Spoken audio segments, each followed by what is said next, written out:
Prise de poids, détail, dépistage. Nous sommes à la célébration de la Journée mondiale de l'hypertension artérielle. Une journée initiée par le ministère de la Santé, de l'Hygiène publique et de la couverture maladie universelle en collaboration avec le Programme national de lutte contre les maladies non transmissibles et ses partenaires.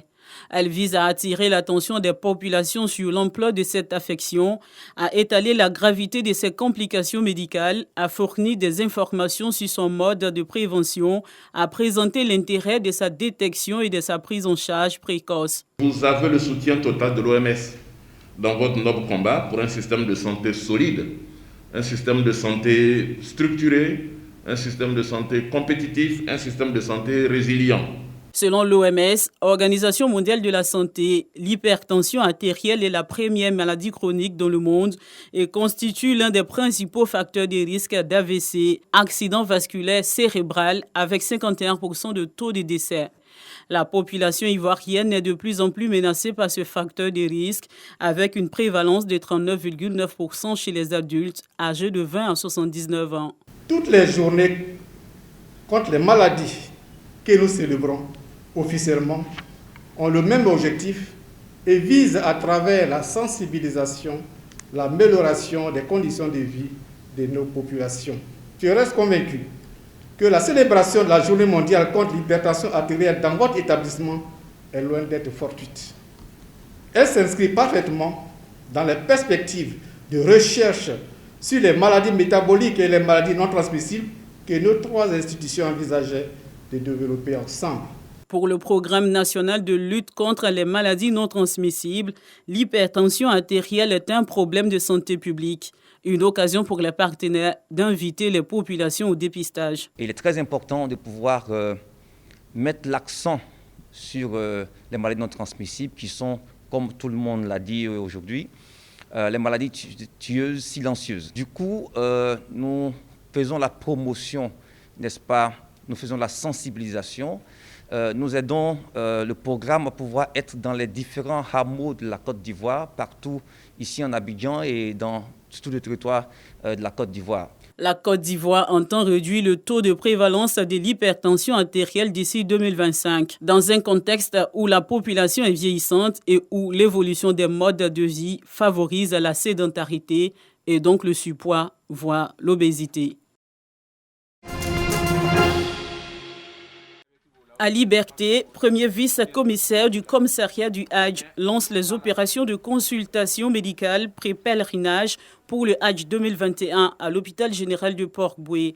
Sont concernés par cette étape les candidats du Hadj 2020 annulés du fait de la Covid-19 et les nouveaux candidats des opérateurs privés. Nous avons l'année dernière 7 000 pèlerins pour le public et 3 000 pour le privé.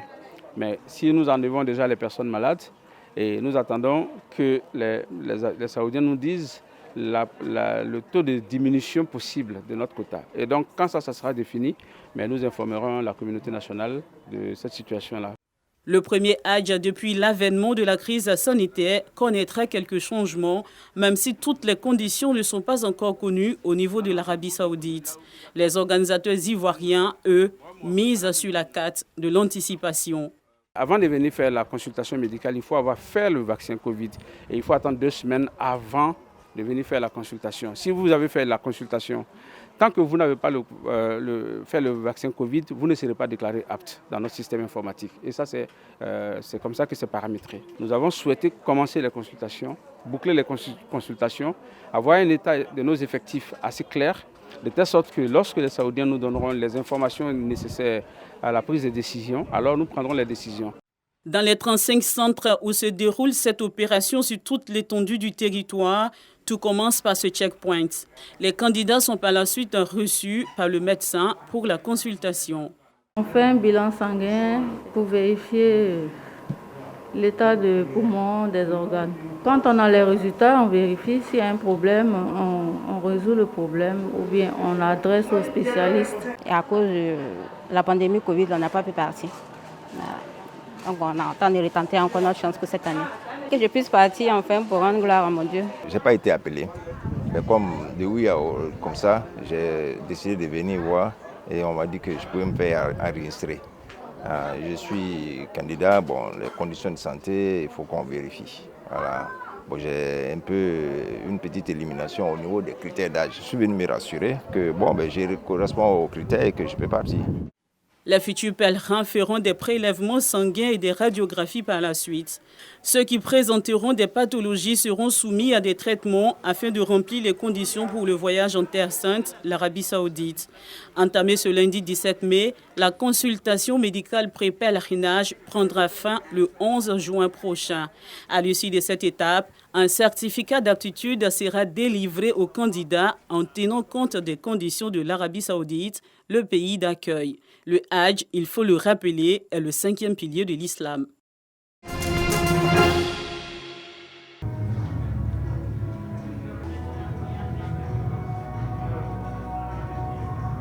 Promouvoir et valoriser les activités cinématographiques. Telle est la vision de la Direction régionale de la culture et de l'industrie des arts et du spectacle d'Abidjan autour d'une activité dénommée Ciné Fête École. Au niveau d'Abidjan, en région, il y a 2 festivals. Le festival du cinéma amateur de Boaké et le festival du cinéma des écoles d'Abidjan. Le festival du cinéma amateur de Boaké regroupe environ 20 films au niveau national. Et 10 directions régionales ont participé. Et à la suite de 3 éditions, nos écoles ont été primées 3 fois. J'ai décidé avec nos partenaires d'établissement de se retrouver pour au moins les rendre hommage, les honorer.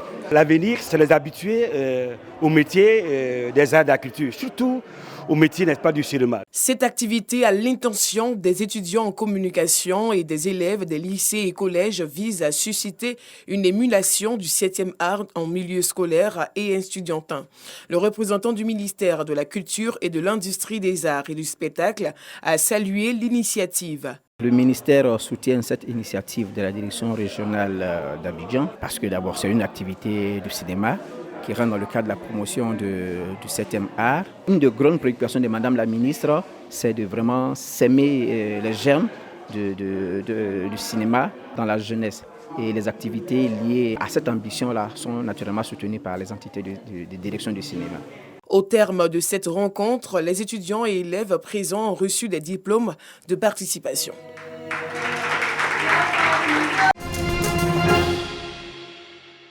Gaza, territoire palestinien, 17 mai 2021.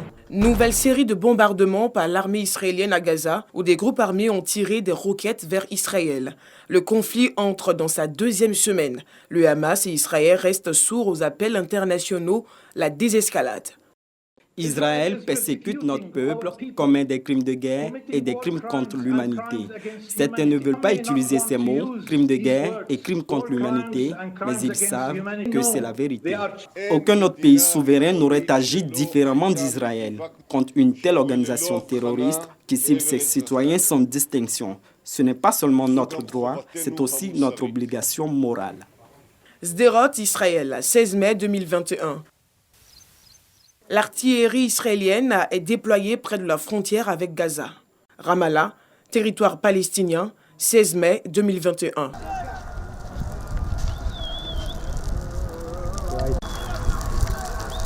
Des affrontements ont éclaté près du checkpoint d'Esseo, au nord de Ramallah.